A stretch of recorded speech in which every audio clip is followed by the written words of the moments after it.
Welcome back to GC8. I'm Eric. I'm Rosie. And I'm Johanna. And this week we have... Lone Wolf and Cub. Welcome a bit of escapism into samurai darkness. But before we get into that, what have you been up to since last week, Johanna?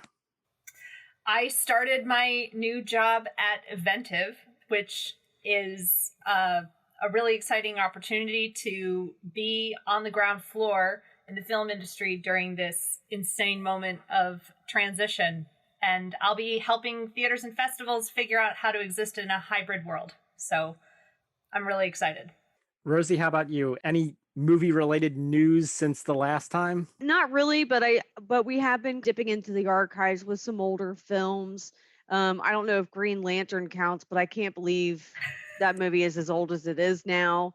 You know, that's the one that Ryan Reynolds and Blake Lively are in, which they're married now.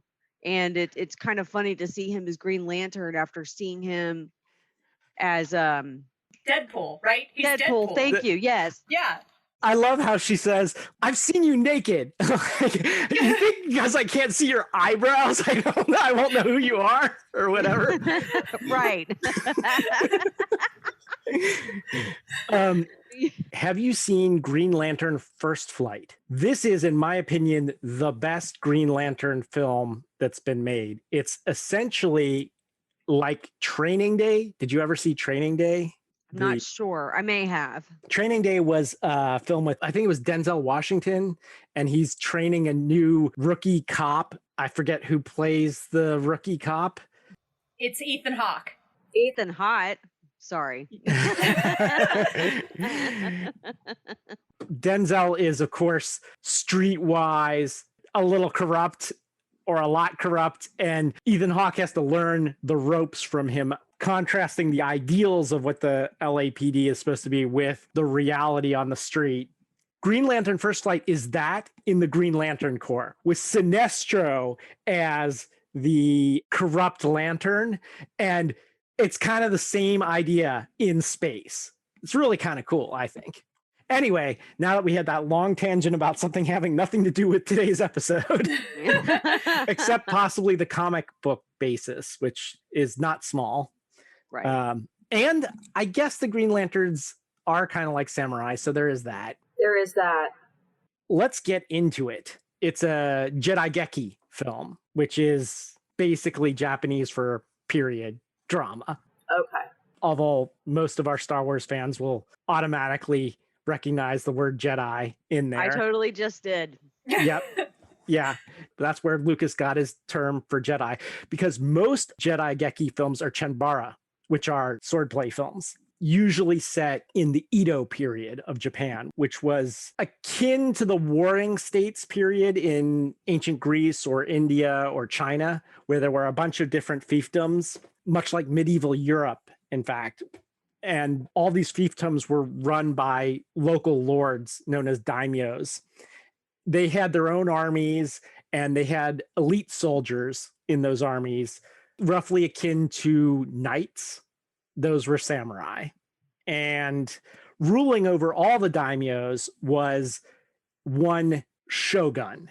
And the capital city was Edo, which is now modern-day Tokyo. So that's why it's called the Edo period. The shogun family that ruled from 1603 to 1868 was the Tokugawa shogunate. So it's sometimes known as the Tokugawa era.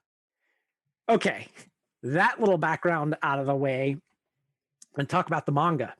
So manga, first of all, for those who aren't familiar, manga is Japanese cartooning. It has a distinctive style. And in fact, in Japan, the term manga refers more to the style than the medium.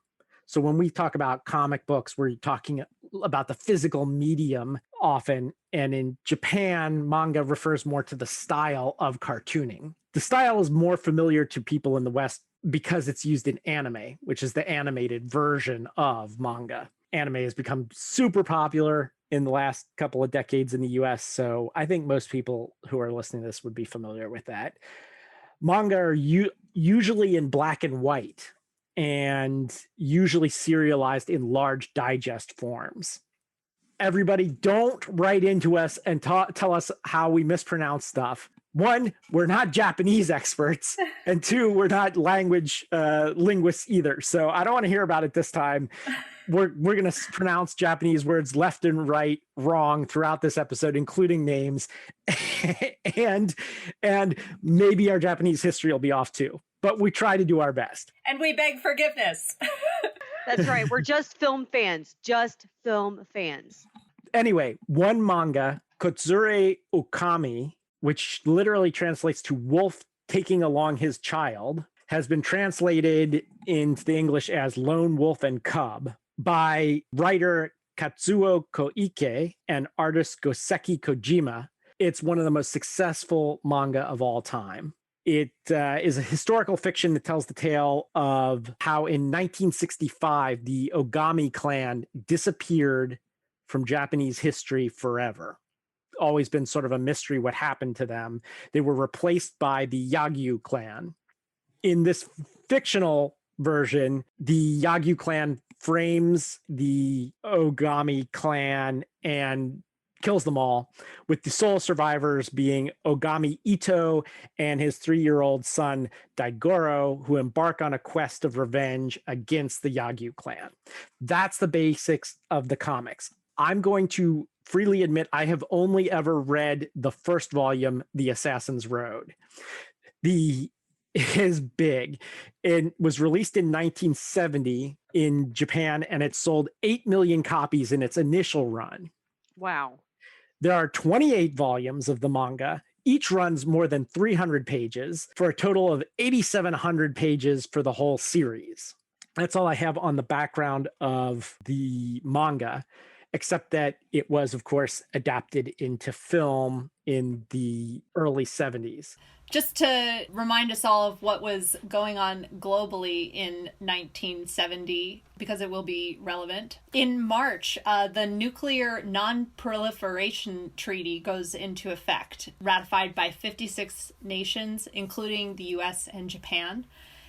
There was an attempted assassination of King Hussein of Jordan in September, precipitating the Black September crisis, which ended up drawing in Lebanon, Syria, Palestine, Israel, kind of a whole mess in that area of the world. The conflict in Vietnam was going on. Richard Nixon was president of the United States. And this is relevant because in Japan, meanwhile, back at the ranch, there was some controversy about how friendly Japan should be with the U.S. in terms of all of the stuff going on in the world.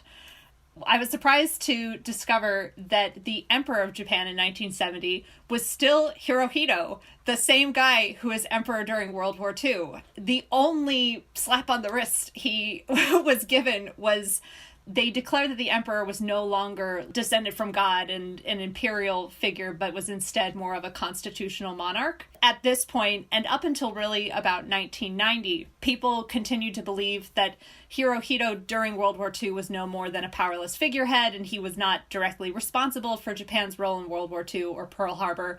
Historians now see that he had a great deal more involvement and influence in all of those affairs. But at the time in 1970, he was still emperor and was somewhat marginalized in terms of his political role.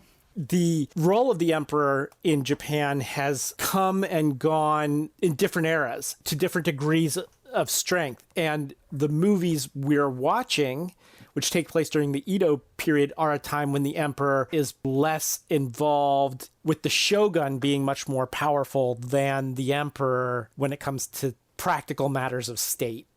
I wouldn't necessarily draw a parallel between the shogun and the prime minister, but I wonder if there is a little bit of a political commentary, since Eisaku Sato, who was the prime minister of Japan, was also seen as a somewhat controversial figure. He was in sort of the liberal democratic party, and during his time, there was this great period of economic growth, but at the same time, there was a lot of backlash against his policies because he was friendly with the U.S.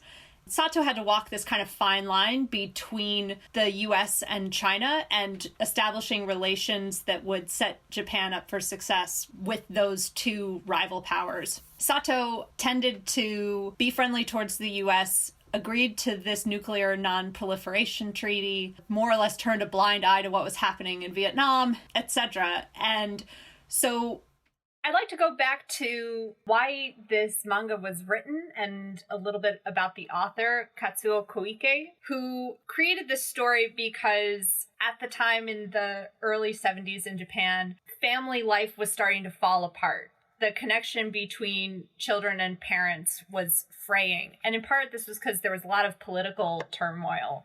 The New Left movement was dissolving into infighting and violence, and on the far right side of the political spectrum, a notable moment was in 1970, novelist Yukio Mishima, who I confess I hadn't heard of, but he was very prolific and was considered for a Nobel Prize at one point.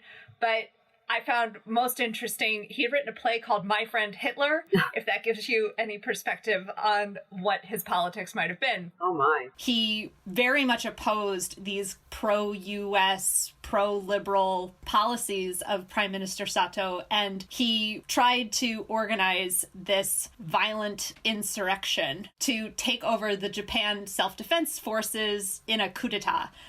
But Mishima fails to totally sway the public opinion, in part because the economy was really good.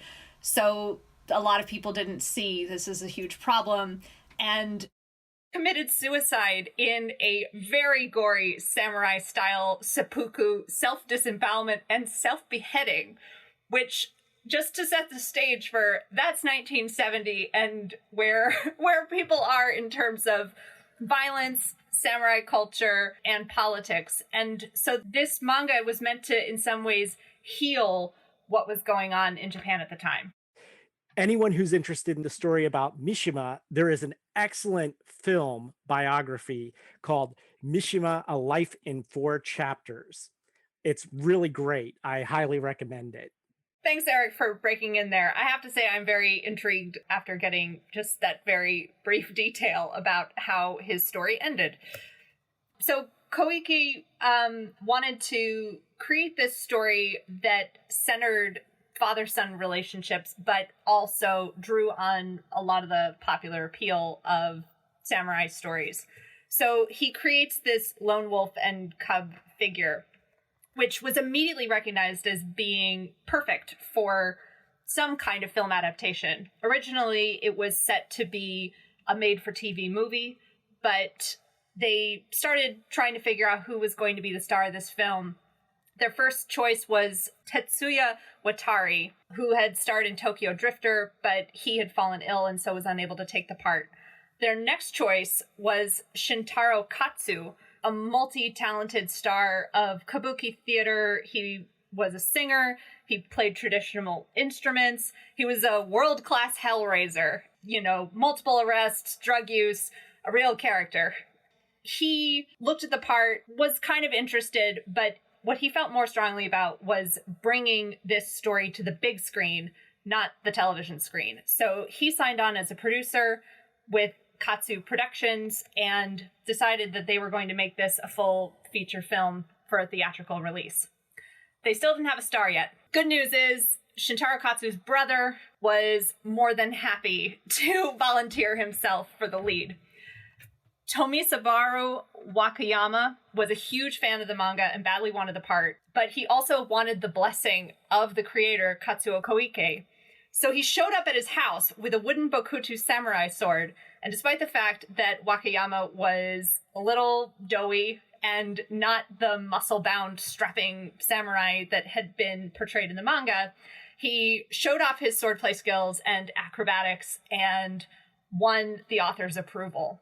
There was a little bit of drama in terms of getting this off the ground because Wakayama was an actor who was represented by a different studio, and this was back in the day where you belonged to the studio that you were working for. So there needed to be some negotiation between Toei Studios and Katsu Productions, but they ultimately granted him permission to star in the film, and the rest is history.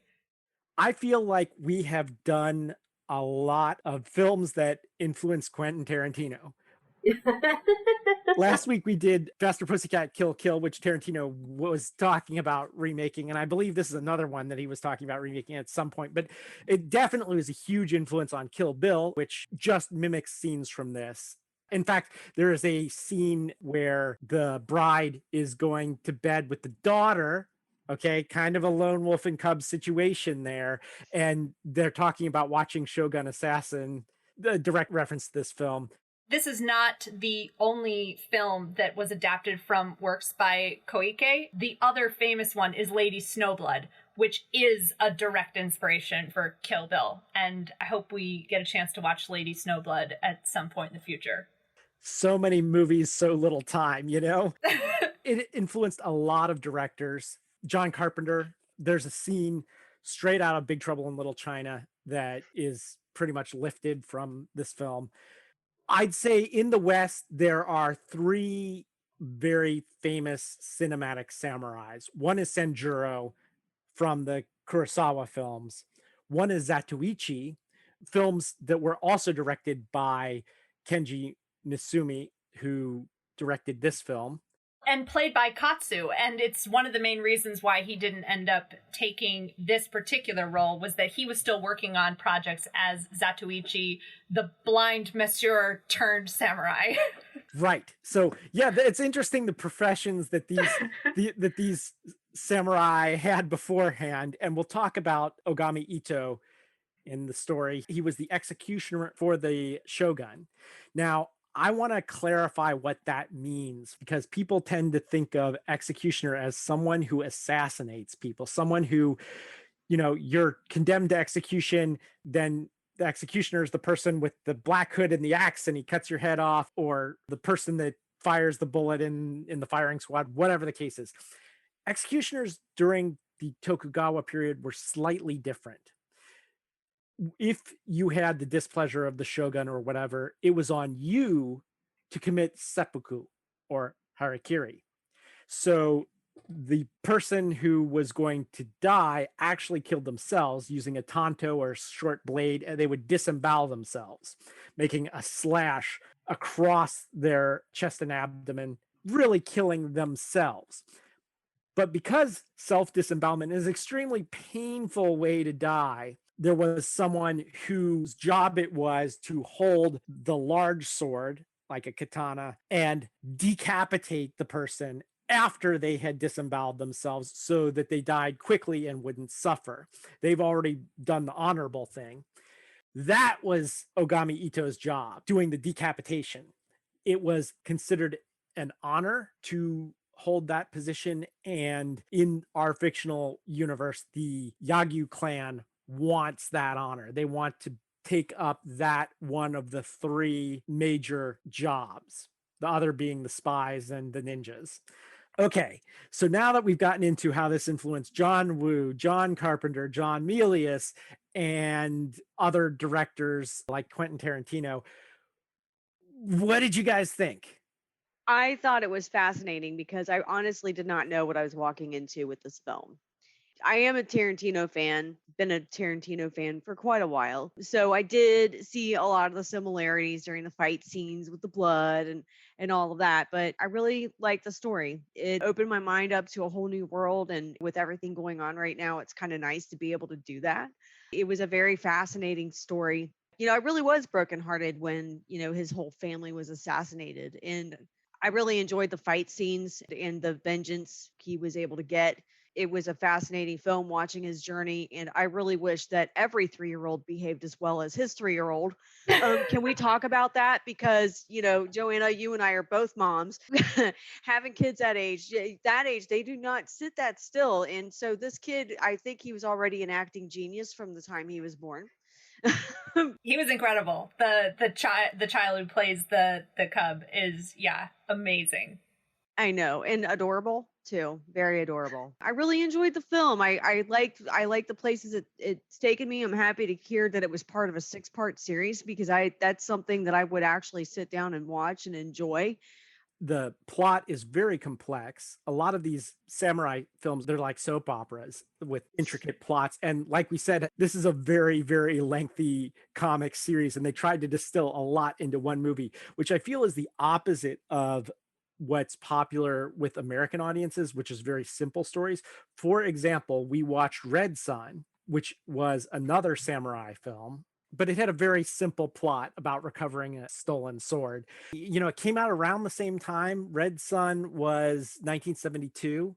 It was the same year. Both show the influence of spaghetti westerns. Well, Red Sun is a spaghetti western. This, right from that opening credit music, it was a really interesting because I was expecting it to start with like traditional Japanese flute music. No, it was this music that was like half Ennio Morricone spaghetti western music and half psychedelic rock. Like I was like, whoa.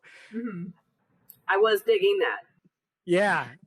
Yeah, well, I'm glad you mentioned the sound design and the music, because that was one of the most interesting pieces of the film and helped greatly determine whether you were watching a flashback sequence or whether you were watching something in the current time. Because in the flashback sequences, they cut out all of the diegetic noise. It's really just the sound of the swords or just the dialogue, and otherwise all the birds of the rushing water or everything cut out. It was a really cool sound design choice to make you focus on the parts that he was remembering, or what about the encounter really stuck with him.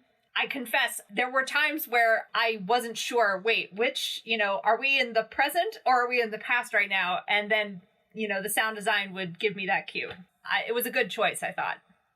My reaction to this was that I really liked it. It's not my favorite samurai film, but I did like it a lot. And I know from having seen Shogun Assassin, the film that edits this and the second one, that this is just the beginning. It's one of those series where it's only going to get better in the second one. I really hope that our audiences will stick with this through the series, because I have to say, in the opening scene, when you watch him murder a child, execute a child, I actually had to pause the film and walk away, because I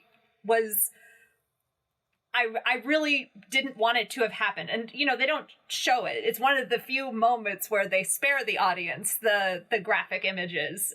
Showing the execution of a child would have been just the line that they decided to draw. But I had to pause and walk away just to reset a little bit of like, okay, this is the film I signed up for. Now I'm ready to keep going. And what's great about the opening sequence is that it establishes right away what the stakes are. We're so used to watching films where children don't die. Children have plot armor in a lot of Western films. And so setting it up from the beginning of like, no, Daigoro does not have plot armor. It's, there is every chance at any moment in any of these encounters that he could be killed. So it's an essential piece of storytelling in order to set up the stakes for the rest of the film, but it was a lot for the opening scene. Rosie, as a mother, what did you think? Well, first of all, I think it was pretty badass that he was able to fight off all of these other people with a kid strapped to him and not distracting him, because I would be completely distracted as a parent. And I just, at the beginning when that started, I was like, I did that thing where, when you're watching something and it's going to be gory and you don't want to see it, but you feel like you have to. And so it's almost like a Clockwork Orange moment where you feel like your eyes are like stuck open because you want to see it, but you don't want to see it, but you have to see it because this is what you signed up for. So I went ahead and watched it, and I was so thankful that it cut away before, it cut away. The film told you what happened without showing you what happened. And I was thankful for that, because I really don't handle situations in movies like that very well. There's still some scenes that I still can't, like, ever since having kids. And I'm sure that maybe some of our listeners can relate to this. Like, having children changes things when you watch movies and television. Things that didn't affect you before, they affect you now more so than you ever expected to. I used to be able to watch blood, guts, and gore all the time. And then once I had a kid, like, I couldn't even watch Taken. So it took me a long time to get to the point where I could watch that film and not just like want to crawl into a hole and hide from it, because it just affected me on a level that it never affected me before. So when they say having kids changes things, it changes things on so many levels. Sometimes you don't even expect it, like when you're watching a movie. So, since I didn't know anything about the story going into this, I had this wishful thinking moment where, after it cuts away from the execution, it then goes straight to the present moment of showing Ito and his son. And I really wanted to believe that somehow he hadn't executed the child, that they had escaped and run away together. And it took like a good 20 minutes into the film before I had convinced myself, like, nope, it's a different kid. It's a different kid. I don't know who this kid is. I'll have to find out, but it's not the one that I wanted to not be dead. Oh no. I should say I've only read the first installment of the manga, and that is the only scene that is not in the manga. It does not have that first opening scene where he executes a child. I don't know if that's going to appears in one of the later volumes or if that's something they added. I'm surprised at your guys' reactions a little bit. Now, full disclosure to the audience, I don't have kids. Johanna asked me when we were going to do this if this was appropriate to watch with her son, who is now about 12, right? Yeah. And I said, I don't know. I haven't seen it. And then I text her back and I'm like, I don't think so. And I'd like to hear what you think about that. Before I say that, I want to say, as samurai films go, it's really interesting that this film, from what anecdotal evidence I can find, ratings and stuff like that, seems to have a larger following or more highly rated among women in their 30s to 40s than most samurai films do. And I find that a little strange, given that we were talking about Ryan Reynolds and stuff at the top, and this guy, he ain't that. We're talking dad bod. We're talking definitely not the hunk type. Yet somehow this one is the series that's more popular with women in their 30s and 40s. If anyone wants to say any more about that, go for it.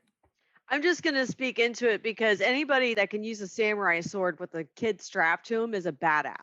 No, he may not be very attractive, but the man has skills. He can carry a kid around and kick ass at the same time. And often a lot of us women in our 30s and 40s, we take on a lot.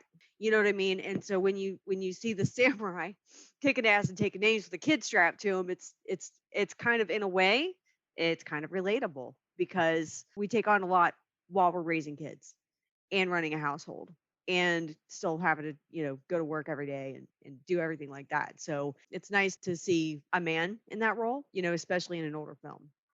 Yeah, I agree with Rosie. And I saw a huge difference between this and some of the Kurosawa films that I had seen before and felt like I could appreciate from a filmmaking standpoint, but didn't connect with emotionally, if that makes sense. One exception being Rashomon, which is an incredible film and is a really interesting one to look at now in our gaslighting culture of blaming the victim and not believing women's stories. Highly recommend revisiting Rashomon if you have a chance. But one of the things I really liked about Lone Wolf and Cub Sword of Vengeance was how emotionally connected I felt to the hero, even though he was not a good guy. And not a good guy in the way Han Solo's not a good guy. I mean, he killed a child, and still I felt empathy and concern for what was going to happen to him. And that was pretty impressive in terms of weaving that kind of story. Even though there are moments of objectification, rape, forced sex, women don't get a great role in this film, but they are portrayed sympathetically. The prostitute in the village with the hot springs is actually a pretty compelling character. And when she chases after him at the end of the film, she's sort of speaking for a lot of women watching the film, thinking, this guy seems like a pretty good guy. He's taking care of his kid. He's defending the defenseless. He's a good guy. And then the film makes very clear, okay, but it's more complicated than that.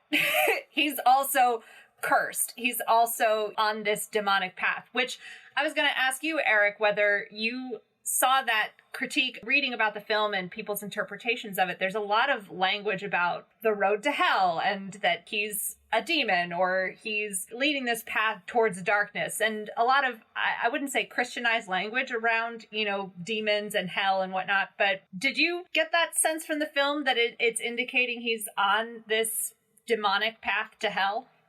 Yes. The road of Mei Fumato is the quest to kill the shogun, and Mei Fumato gets roughly translated as the road to hell. The visual that we get of him walking with water on one side and flames on the other side is literally supposed to be the road to hell.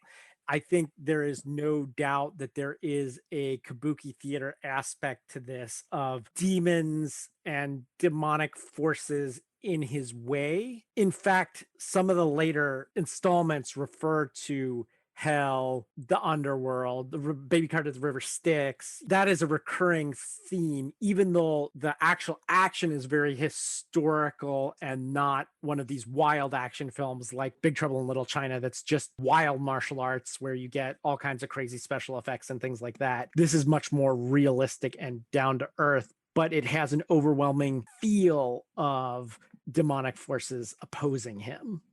Thinking about this film as being more realistic than Big Trouble Little China, one of the things I find interesting to consider is the cartoonish violence and the amount of fake blood, or people having their legs literally cut out from under them and the legs standing there. That there are some really interesting, playful kinds of use of violence in this film. I'd be interested to hear what you two think about whether we're supposed to think of that violence literally or whether it's supposed to remove us from the action a little bit and make us think about either these darker forces at work or just a different interpretation of how that violence is being used. I was wondering myself when I was watching it, I fully appreciated the effects here. It was really cool to see how they represented the violence in the fight scenes. And I was just wondering, like, when they had those scenes, if that was a callback to the manga itself, because I haven't read the manga. I just wonder if there weren't those specific scenes in the manga and they wanted to make sure that it was represented in the film. But I really like that. And also, again, you can see the influence on the Tarantino films and those action scenes. Okay, so the violence is an interesting topic here. First of all, the manga, if you remember, it's in black and white. So a lot of times you see these smears and smudges on the page, and is that supposed to be blood? You're not really sure what's dirt, what's blood, what's, despite the fact that the artist has a very clean line style, it gets a little more obscure. I think some of this is a reference to older styles of Japanese painting where you see samurai watercolors and there's what is blood coming off of the different people that they've cut down. I think they definitely wanted to make it somewhat cartoony as a callback to its origins from the comics. But I don't know exactly why they chose that particular look. But one of my favorite scenes, he kills some guy and the guy's in the deep background. Then you see him go by in the background, just spurting out blood out of his neck or whatever. It's like, I mean, it's definitely one of the things that makes the movie fun. All the colorful blood spraying everywhere. And you're right. It's definitely like red paint type blood. It's not like, so I don't know. It's a weird thing. Is it supposed to be extremely gory? Is it supposed to be kind of cartoony? I don't know. It's some kind of weird middle ground. I feel like because of that middle ground, it was slightly easier to watch. If it would have been gory, it would have been harder for me to watch. I really appreciated that aspect. And I don't know. I personally feel like maybe it was a callback to the manga just because of the way it was styled and how the blood did actually look like paint rather than blood, to very distinctly be like, this is blood.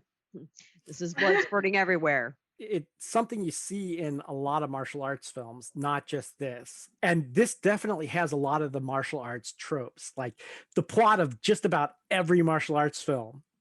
Almost everyone has some degree of you killed my master and now I'm going to kill you. I mean, that's even in Star Wars, right? And so it's emulating other martial arts films. Also, as we mentioned, some cross-pollination going on between this and spaghetti westerns, which were also more violent, but in a slightly cartoony way than previous westerns had been. I will say that it was kind of cool seeing him use other weapons besides the ubiquitous katana. He also uses the naginata, which is what we would call like a pole arm in Western arms and armor. You know, that blade on the end of a long pole, which he got out of the cart. Like the cart, he uses it in a bunch of different ways. It's like bulletproof the bottom, like he holds that up to stop bullets. He's got like hidden in all the parts of the cart are all these different weapons. So it's not just like a conveyance for Daigoro, it's also his mobile arsenal. That was incredible. I wasn't sure whether we were going to save that or spoil it for the audience, but the film is worth it just for the sequence with the heavily armed baby cart. I, as a mom, would love to trick out my strollers like that. Yeah, I gotta say, it kind of reminded me of Transformers, because there were just so many cool things hidden in that baby cart. You know, it's not just a stroller anymore. Food and drink pairings. Let's all go to the lobby. Let's all go to the lobby. Let's all go to the lobby to get ourselves a treat. And what to drink. All right. So this time I'm going to say that it may sound boring, but samurai embraced simplicity. And in the movie, they refer to koku as a method of payment. And that was an amount of rice that could feed a man for a year. And samurai were paid in koku, in general, about 100 koku. So that shows you how many people they could employ. So they had their own retainers. But koku is basically rice. It's using rice as commerce. Taxes were collected in koku. So I think the perfect thing to pair this with is a bowl of rice. I had a bowl of white rice last night when I watched this. Samurai were probably eating a kind of brown rice, but whatever, a bowl of rice. And I drank green tea. The perfect thing to have with this film is a bowl of rice and a cup of green tea. So that you can be centered while you're watching all of the mayhem and destruction. Yeah, absolutely. And we saw that in every samurai film we've seen, where they're like that unflappable Bushido warrior, right? They take the sword, they cut and kill down a ton of people, and then they're just like stand there completely in the moment, and that's it. You know, it's like that scene where the Yagyu clan agrees to let him go if he removes the crest of the Otami clan. Am I saying that? Did I get it right this time? I probably said it wrong. Ogami clan, sorry, if he agrees to take off the crest and fight their best warrior. And of course, he's going to lose because you take advantage of everything. And the Yagyu clan has the sun at the back of their warrior in his eyes. So, of course, their warrior is going to triumph. But then he has, you know, on his back, he's got Daigoro, and Daigoro on his forehead as a mirror, right? So, like, turning the advantage back to Ito.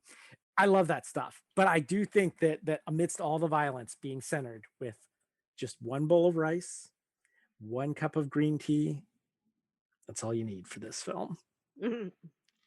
Okay. Anyone that's interested in reading this, going back to the original source material, it's a lot easier to acquire than it ever has been in the past, because Dark Horse Digital has put all of the Lone Wolf and Cub manga online. So if you go to their website, you can find that.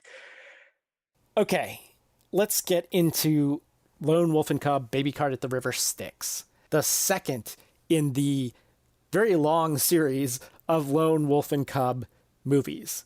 Right around the time the film was made, I kind of focused on 1972, which the year started out fairly interesting because Yokoi Shoichi, he was a former lieutenant of the Imperial Japanese Army. He had lived in a cave for 28 years following World War II and was found by some shrimpers.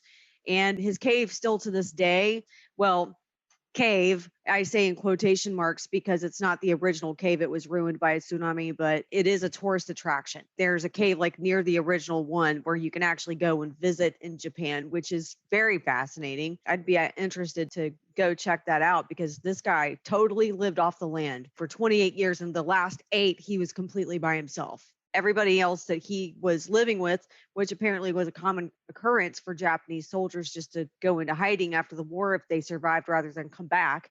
He was there with 9 other people, actually, which was amazing. And he had other people that had left and he would actually go visit them, but he stayed underground, lived off the land. I want to break in here and say that anyone who's interested in that story, I highly recommend checking out another podcast, Dan Carlin's Hardcore History. He has a series called Supernova in the East, in which he tells the story of that Japanese soldier. Thank you so much. Also, the 1972 Winter Olympics were held in Sapporo, Hokkaido. The Asamo Sanso incident occurred in Karuizawa. I don't know how to pronounce that. I know you're going to have to edit the shit out of this. Karuizawa, that was a hostage crisis in a mountain lodge that lasted for about 9 days in February of 1972. There was also a fire in a department store in Osaka that killed 118, injured 78. Okinawa returned to Japan after being occupied by the U.S. military for 27 years on May 15th. For 10 days in July, from the 3rd to the 13th, there was a heavy torrential downpour with debris flow that hit Kyushu and Shikoku area. According to the fire and disaster management officials, the confirmed report was 447 people lost their lives and 1,056 people were wounded from that. Also in July, the MOS burger was found, which over in Japan, they are just as popular as McDonald's and they are still running today. November 1972, an express passenger train caught fire in Hokuriku Rail Tunnel, and that was in Suruga Fuki Prefecture. According to the Japan Transport Ministry officials, confirmed a report that 31 lives were lost and 714 people were wounded. And then finally, December 10th, they had the general election of 1972, where the Liberal Democratic Party won 271 out of 491 seats. What did you think of the film? So, during the first few minutes, I was wondering what is going to be different about this film.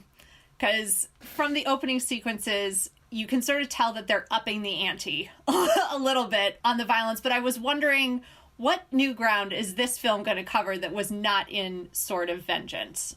And more is more, is maybe one way to put it. I would say so. This has better cinematography, more blood, more action. It's got more interesting enemies. Yeah, well, that was one of... So the two things that I really liked and took away from this film was the Lady Ninjas was... I did not expect to see Lady Ninjas show up anywhere in this series, given how macho the first film was. And even though the Lady Ninjas did not really stand a chance against Ito, it was still... I was surprised to see the degree of respect they were treated with within the film. That they totally dismember another ninja between the 9 of them, cutting off one appendage after another, establishing them as serious fighters.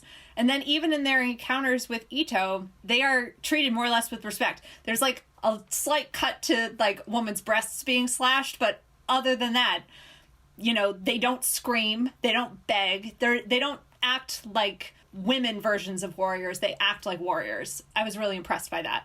I do want to say that there is historical precedent for this. I don't think there were a lot of female samurai, but they did exist. Much like Anne Bonny and others who are female pirates, or Joan of Arc as a female knight. They existed, definitely not the norm, but there is some historical evidence for there having been female samurai. I definitely enjoyed that element. I also really liked how his son, Daigoro, was given a lot more agency in this film. I wasn't sure whether the whole series was going to continue to feature Daigoro in the cart more or less is this helpless being that he just kind of has to drag around and protect. And it was really great to see, even in the second film, Daigoro already doing stuff on his own. I mean, not just learning to count to 5, but also, trying to figure out how to get him food and water when he's tired and injured, and using the cart, like knowing the weapons in the cart in order to help defend himself. And that development so quickly really surprised me and complicated the film in a nice way compared to the first one. I gotta say, I loved this film. This film, to me, was thoroughly entertaining. There was no time where I was not, like, on the edge of my seat. Even more so than the first film, you can see how this influenced people like Quentin Tarantino. I also loved the scenes in the sand dunes. I think the use of nature in this film is very well done. And actually just kind of beauty in general. The contrast, for instance, between the beautifully dyed indigo sheets and the violence inflicted upon people in the film, but also, upon this village making the indigo, in sort of I guess it's more like a flash forward or a prediction of what could happen. And the soft beauty of, there's a really great shot of the ocean crashing and the trees and the desert, that the film draws this really wonderful contrast between the beauty of the natural world and textures and fabric and earth tones and colors, and the stark violence of what the samurais are doing, and like the bright red blood and the limbs flying everywhere. That you can see the polar opposites in the film, and I think it does a lot for both making you appreciate the natural beauty as this respite from the violence, and to appreciate the violence as extremely violent. Yeah, that's the thing about it, is the contrast. There's one scene where they're walking down the road and the women assassins are all posed as peasants collecting turnips or whatever. And then like the turnips become weapons. Like they start flinging turnips, and one actually gets lodged into the baby cart. Yeah. Everything is beautiful. There's one scene where they have to huddle together for warmth. Yeah, I'm so glad you brought up that scene, because when it was unfolding, and this is the part where we're going to put it in the trigger warning for our audience, this film should have a trigger warning, because it got far enough into the encounter where I really was afraid for a second that Ito was going to rape this woman. That it was filmed in such a way to suggest that was what was happening. She was resisting and he was tearing off her clothes.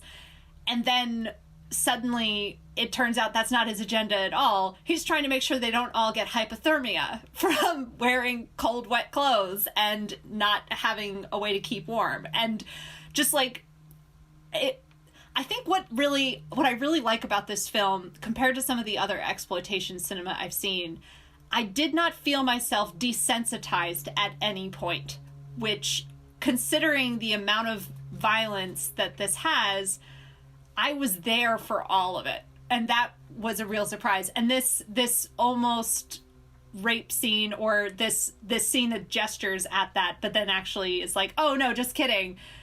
He is that honorable, upstanding guy that you think he is. Well, it's Daigoro that gets all the action in these films. Yeah. There's more breasts in the face of Daigoro than ever with Ito. But I bring up that scene because it's just so beautifully filmed after you get past the part where it looks like it's going to be rape. And it looks like it's going to be rape. Yeah, that's definitely a trigger warning scene. But a lot of these films are very close to their American grindhouse counterparts. I don't doubt for a minute there's an intention to make you uncomfortable. That is part of the experience. Yeah, for sure. That's what made this film different for me, even than the first one. In Sword of Vengeance, I think after a certain point I found myself wanting to reinterpret the violence as something else. Like, oh, okay, in my mind, I'm going to pretend that these fight scenes are a ballet, and I know the blood's not real, and so I'm going to think about these fight scenes as something else. In this film, because there are so many moments of real beauty or real tenderness, it made it harder to take myself out of the violence and see it as fake. I was drawn in by the kindness that he shows his son and the clear attachment there. It kept me in the film and more invested emotionally in what was going on. I found the premise of the conflict, the indigo farmers who have this one particular artisan who's going to go betray their secrets to the shogunate, who then might show up and ransack their village or something. And Ito is sent to kill this artisan. I found it interesting because the first film seemed to be so much more about honor and revenge and kind of like more emotionally grounded conflict. And so it was interesting seeing here capitalism sort of like sneak into the film. And I'm curious what your thoughts are about the main conflict or his mission. Well, okay, so this is something that is very peculiar to the samurai genre. You see this in a lot of this kind of film. Something that I think gets a little lost in translation. American films or other, European films might focus solely on revenge. That's their whole thing. But a part of becoming a Ronin, a masterless samurai, is you're losing your job, right? You're also losing your income. You're losing your way of life. And that's all they know how to do. So in a lot of Ronin films, they're going around looking for hire. I mean, that is what a Ronin is. It's a sellsword. It is someone who is literally, the literal translation to knights would be freelance, a freelancer. You're basically for hire. And I think that in order to get his revenge, he knows he's got to survive long enough to do that. And so he's going to take jobs as a mercenary. And that's kind of what you get throughout the Baby Cart series. He's a wandering samurai looking for work, but he has his own agenda too. And that's kind of my take on it. The thing that I was a little disappointed in, or what I would have done differently about this film, and spoiler warning, I'm going to talk about the ending, is that I would have ended it where he had killed his intended target and the screen was filling up with blood splashing at the screen. I would have just had it splash all the way to a red wipe and the end. But the film doesn't end there. We get a few more scenes with some beautiful shots, the straw hat blowing in the wind on the dunes. And then inexplicably, Sayaka shows up again in the bamboo forest briefly. I don't know what that was all about. I really don't know. And maybe there's some cultural context that has been lost there. I definitely understand that Sayaka has an appreciation of motherhood and the child she didn't get to have, but I don't know that it's appropriate. It seems like the movie should end when he accomplishes the goal. I had the same feeling when I was watching the blood splatter the camera of feeling like this is such a perfect way to end it. The thing I like about bringing her back at the end is that it shows his relationship to people is complicated. I could very easily have seen that ending scene with her unfold in such a way that she gets killed. He just doesn't want to take chances and she's behind him and he can't see her. And, they have this moment where they both have their swords drawn. And then she drops hers and he walks away. And I could very easily have seen that scene not going well for her. I'm not going to say that it points to him having a code, no women, no kids, because that's clearly not part of his code. But it made him seem more interesting and more complicated. I agree with you, though. It's not the right place to end the film. It would have almost been better for that scene to have somehow happened before the ending, if that makes sense. Just so that we know what happens to her. Food and drink pairings. Let's all go to the lobby to get ourselves a treat. Oh, yeah. Yeah, you got to tell us about that, because they ate a lot of rice cakes and there were little rolls and things, and I was thinking about you. What's your food pairing for this film? Well, I didn't have a food pairing. Oh. So last time I talked about hot tea. This time I want to talk about sake, which is what I drank when I was watching this. Sake is my choice for this movie for a couple of reasons. One, they actually drink sake in the film. And unlike so many other things where samurai follow this Bushido code, which is rooted in Zen Buddhism, and Buddhism itself is very into moderation, especially when it comes to drink alcohol.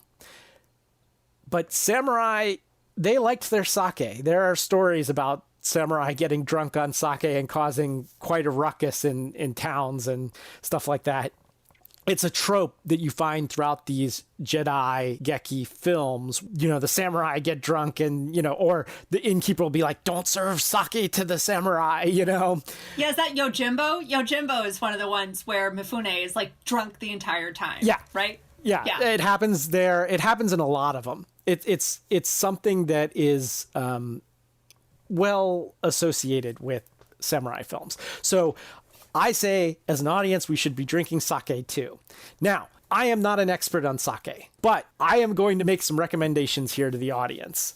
Do you know much about drinking sake? I only know when I've bought a bottle that is not what I really wanted, and then I look at it and I'm like, oh no, that's plum wine. That's not sake at all. Okay, so the first thing we need to know is that plum wine is another product of Japan. And when we talk about sake, we're talking about rice wine, not plum wine. But both could be considered sake in Japan, because sake just means alcoholic beverage in Japan. So what we usually talk about is nihonshu, which is Japanese alcoholic beverages, of which plum wine is one, and what we call sake, rice wine, is another. I'm going to stick to just rice wine here. Not only am I not an expert on this, I am going to tell you some things that the experts will tell you is wrong. Okay, so I'm going to go against expert advice. This is Eric's advice for drinking sake during Lone Wolf and Cub, Baby Cart of the River Styx, and other samurai films. Low-quality sake is often served hot to mask the off flavors in it. Just like in America, we have a tradition of serving beer ice cold so that it hides the off flavors caused from adjuncts that are added to the beer. Ironically, often rice. But I myself prefer sake hot. That's considered by a lot of sake purists as déclassé. I don't give a damn. I like my sake hot.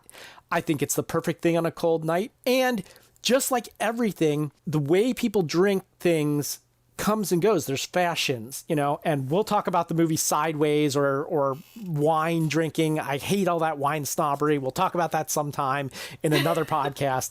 But that's kind of the way it is with sake. The way that the samurai probably drank it during the Edo period was hot. All right. So this whole idea of chilling sake is the current vogue way to drink it, but it's not my way. Some sakes are better served cold, some are better served hot, but I recommend that anyone have sake the way they like it. My argument for drinking it hot is that good sake is usually chilled. Bad sake is usually hot, but that's just a generality. It's not always the case. You can get good hot sake and you can get good cold sake and vice versa. But if you serve good sake that's supposed to be cold hot, it's still going to be good sake. If you serve bad sake that's supposed to be hot cold, it's going to be really bad. So either way, if you heat it, you're deviating toward the middle, in my opinion. If you don't know if your sake is good or bad, if you heat it, if it's bad sake, it's going to be better. If it's good sake, it's not going to be as good, but it's still going to be good. You know, so go ahead. Also, there's a good chance that if you're getting your sake at the grocery store or your local liquor store, it is not good sake. I mean, the stuff that they have available here is like $6 a bottle. It's very cheap. Well, I'm going to tell you the two things to look for in sake so that you can get a pretty decent sake anywhere you go. Well, maybe not anywhere you go, but you got to go to a liquor store that carries a number of sakes. And here's what you want to look for. Basically, just like I say with American beers, look for no adjuncts. Look for sake with no adjuncts. And the most common adjunct to add to sake is alcohol. So look at the ingredients list, and if it's got added alcohol, a lot of times the process for making sake is very involved. It involves polishing the rice grains. And so a lot of them don't want to do that. To shorten the process, they just add extra distilled alcohol to it, spirits, to make it. And This is headache sake. You don't want that. So look for sake with no added alcohol. The word you want to look for, and I promise I'm going to mangle Japanese, but there's only a couple of Japanese words I want you to take away from this podcast.